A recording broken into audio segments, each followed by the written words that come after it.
The conference room hummed with false politeness. Expensive suits, cold smiles, and the kind of silence that preceded bad news.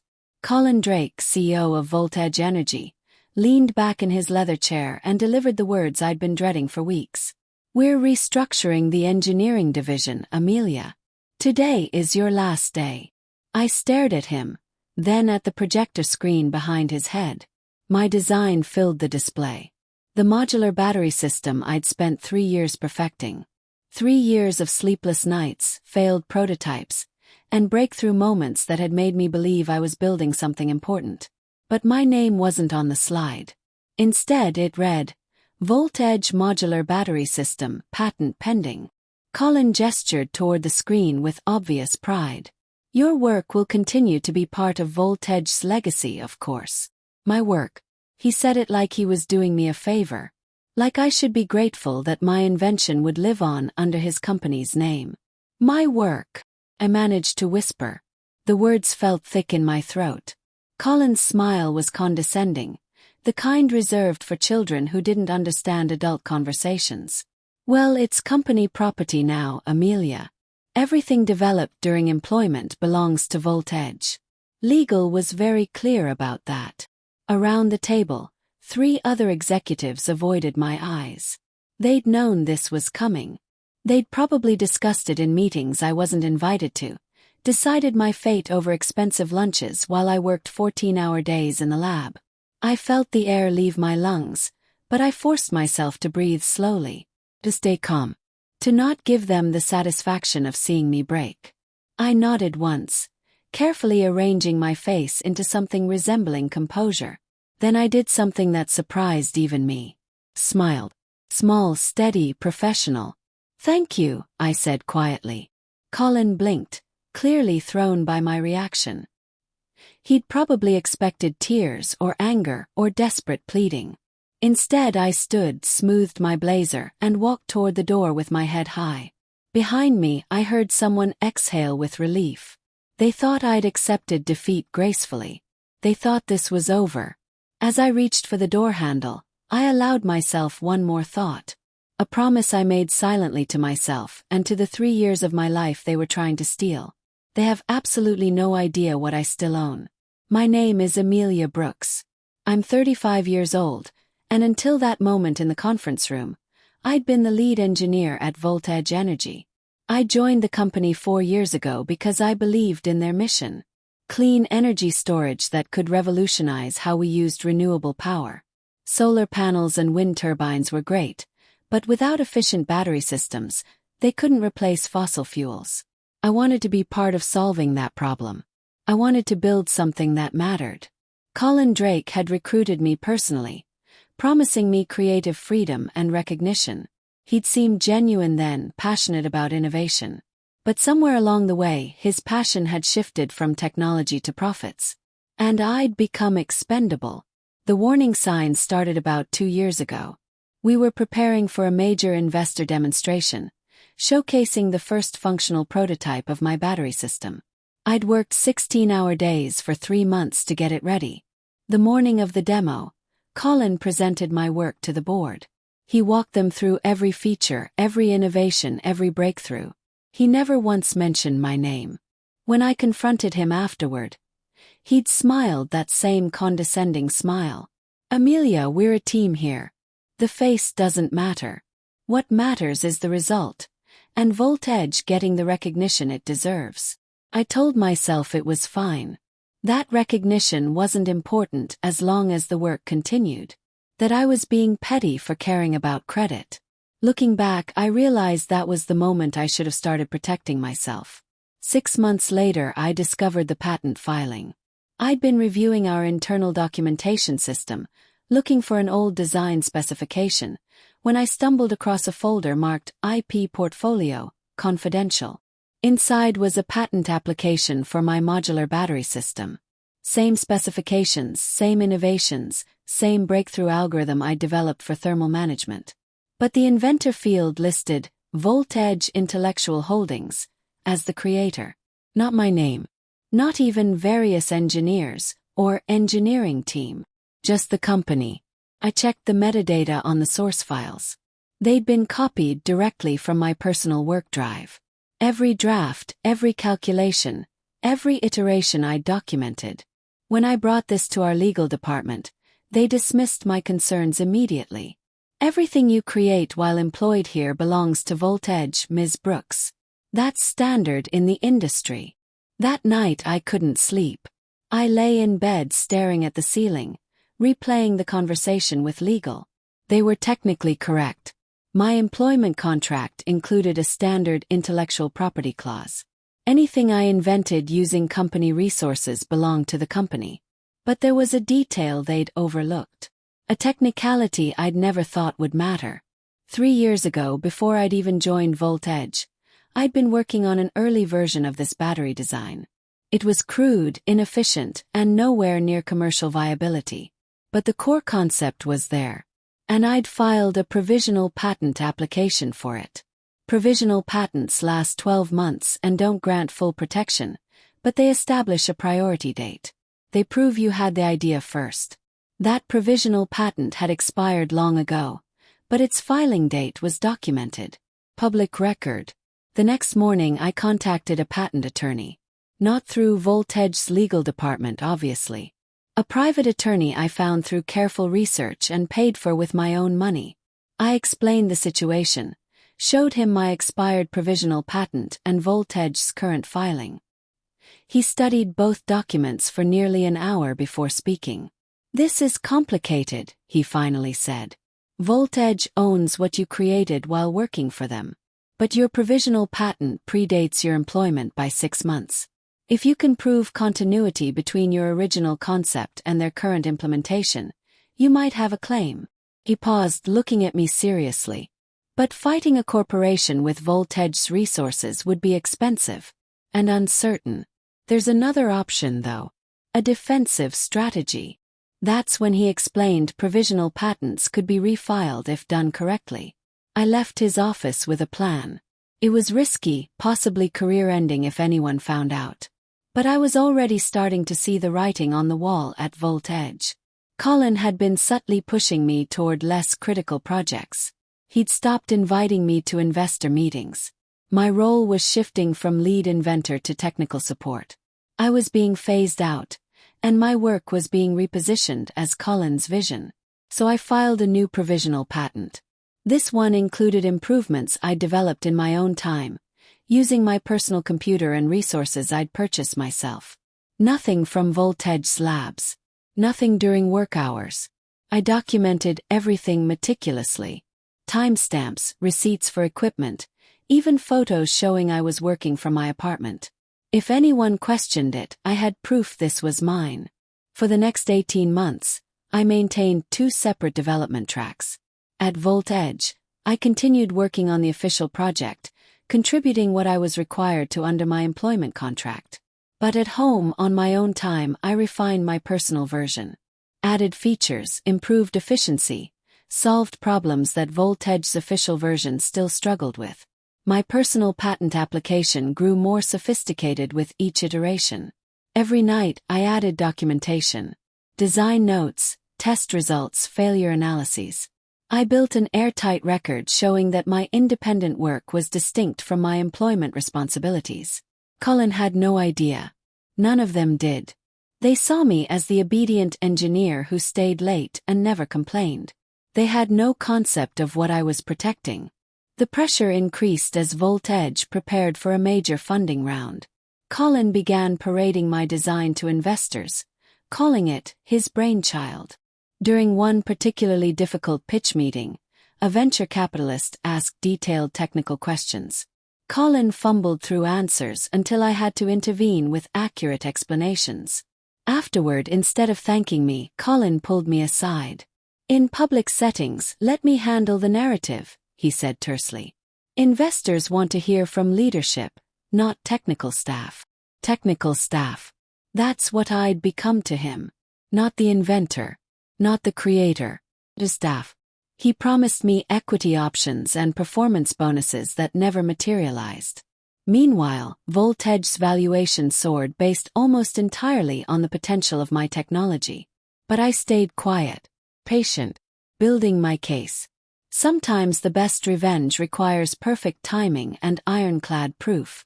The final insult came at a fundraising dinner 3 months before my firing. A major investor asked about the prototype's development history. I opened my mouth to answer, proud to finally discuss my work.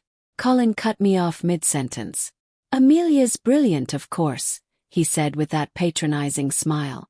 "But she's just the tech mind. I provide the vision, the strategy, the innovation pipeline. She executes. Just the tech mind." I smiled through it, nodding along while my hands clenched under the table. My nails dug into my palms hard enough to leave marks. That night, I updated my provisional patent one final time. Added the latest improvements, documented every innovation Voltage claimed as theirs that had actually come from my independent work. Then I converted it to a full utility patent application.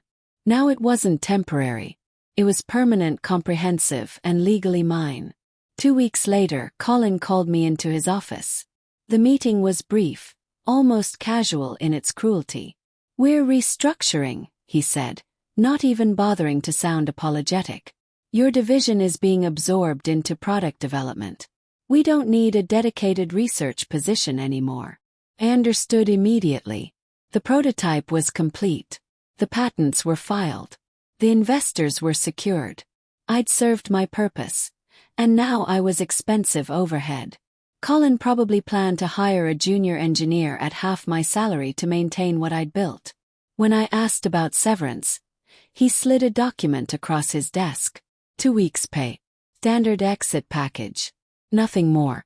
No acknowledgement of 3 years of my life. No recognition of the billions in potential value I'd created. Just 2 weeks and a signature line.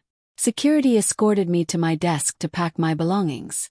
Co-workers watched with uncomfortable expressions, some sympathetic, others simply relieved it wasn't them.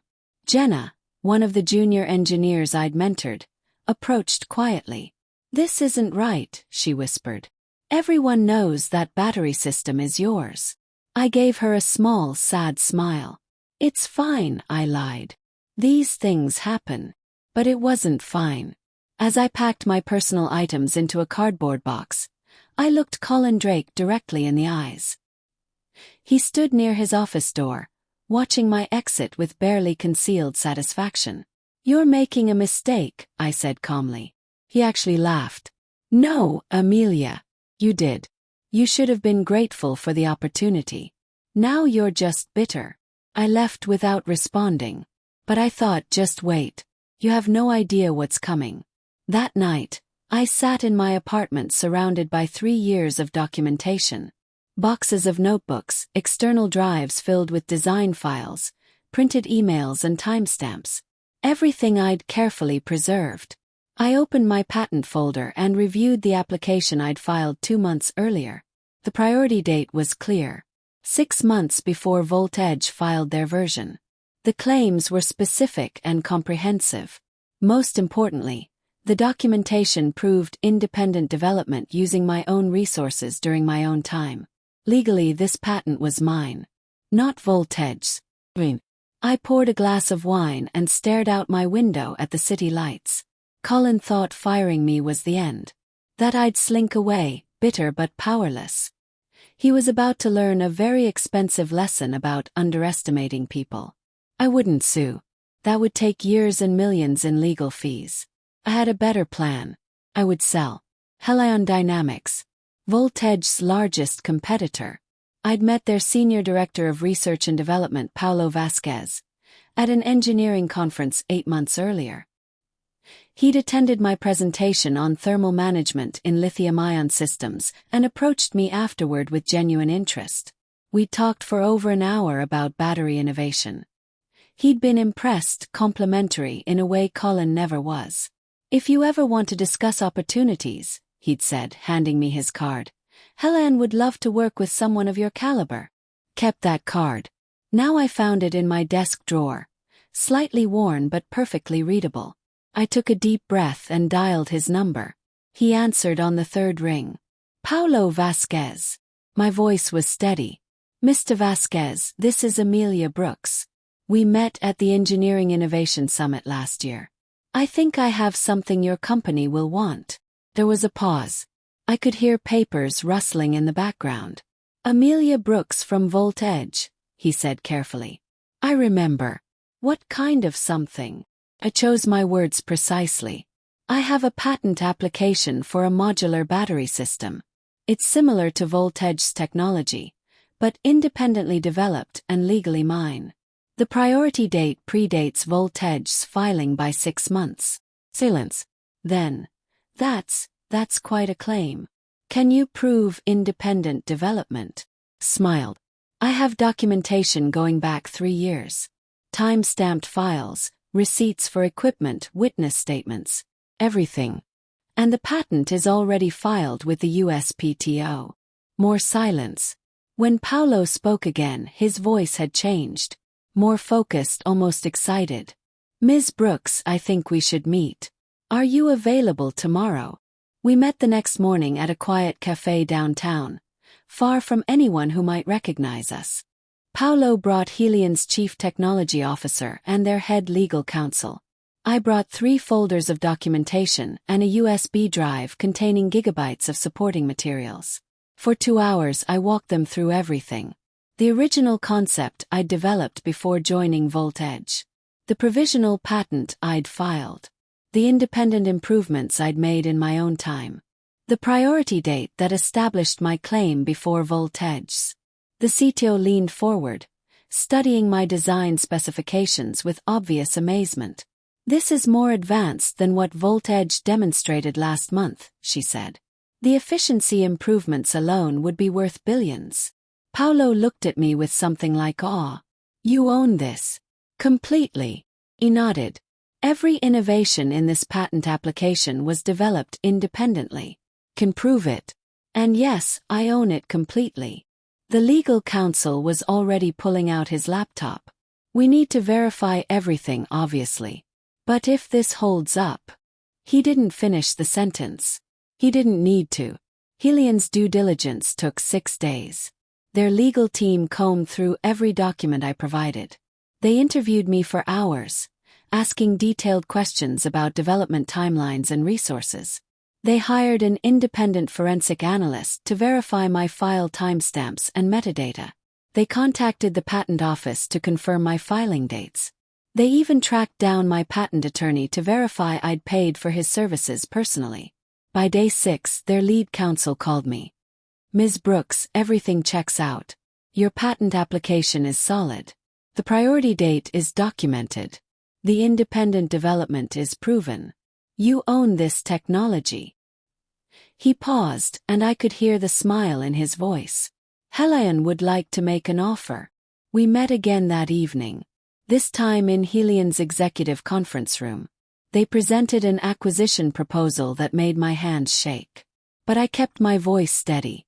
The number on the term sheet was staggering. $1.2 billion. $700 million upfront, $500 million in milestone payments as the technology moved to commercial production. Plus a consulting agreement that would pay me $5 million annually for 5 years. And one more thing. Something I'd specifically requested. When you announce the acquisition, I said carefully, I want my name on it. The Brooks Modular Battery System. Not just as the inventor, but in the product name itself. Paulo smiled. Ms. Brooks, after what you've created, that's the least we can do. We'd be honored to have your name on it. I signed the term sheet that night. By the next morning, Helian's legal team had filed the acquisition documents with the patent office. The announcement would go public in 3 days. 12 days after Voltage fired me, everything was about to change. When the news broke, the industry exploded. Every major tech publication ran the story. Helian Dynamics acquires breakthrough battery patent from former Voltage engineer Amelia Brooks. $1.2 billion deal. The details were public record now. My patent filing date. Voltage's later filing. The clear priority I held. Within an hour, Voltage's stock began dropping. By noon, it had plummeted 18%. My phone lit up with notifications. Missed calls from Colin. From Voltage's legal team. From their PR department. I ignored them all. But I did read the messages. We need to discuss this immediately. This is theft of intellectual property. You violated your employment agreement. Each message more desperate than the last. I didn't respond. They'd had 3 years to treat me with respect, to give me credit, to value my contributions. They'd chosen differently. Now they could live with the consequences. By the following Monday, the situation had spiraled beyond anything I'd anticipated. The Voltage board demanded emergency meetings. Their investors called for investigations.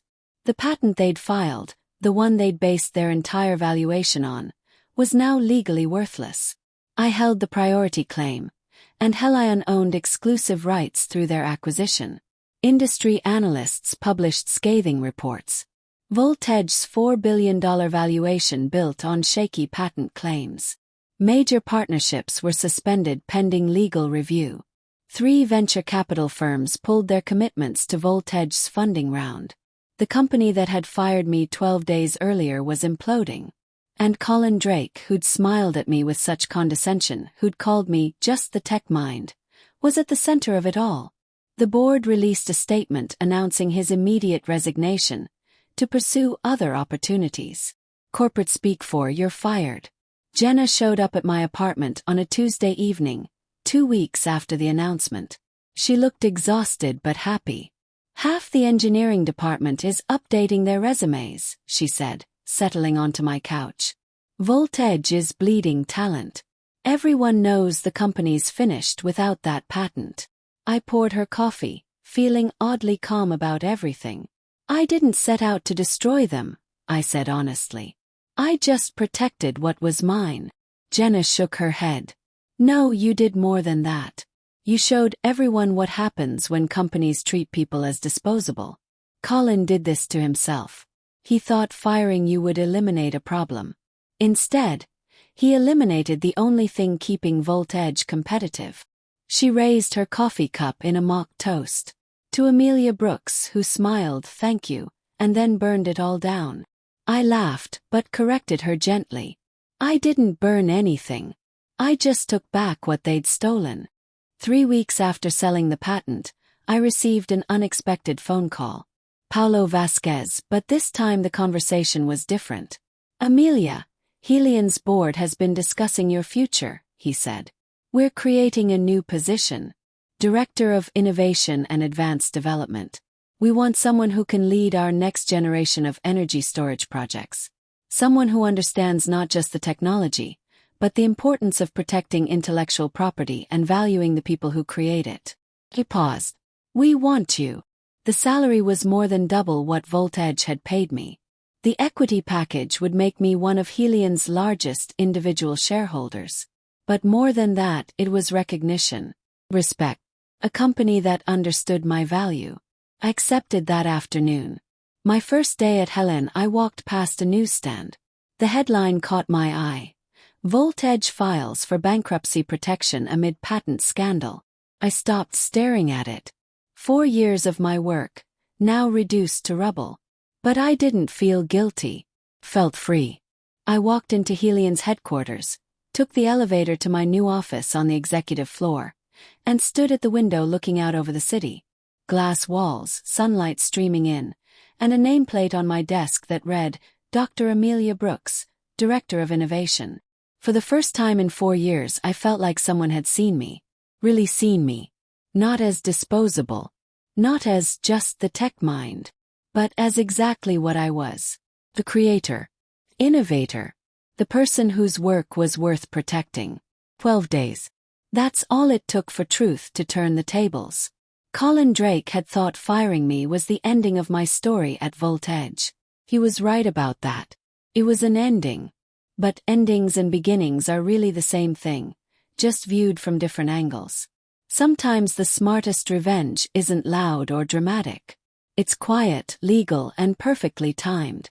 It's smiling "thank you" while protecting what's yours. Then watching as everything they built on your stolen work crumbles to dust. I'd learned that lesson the hard way. But I'd learned it completely. And I'd never forget it.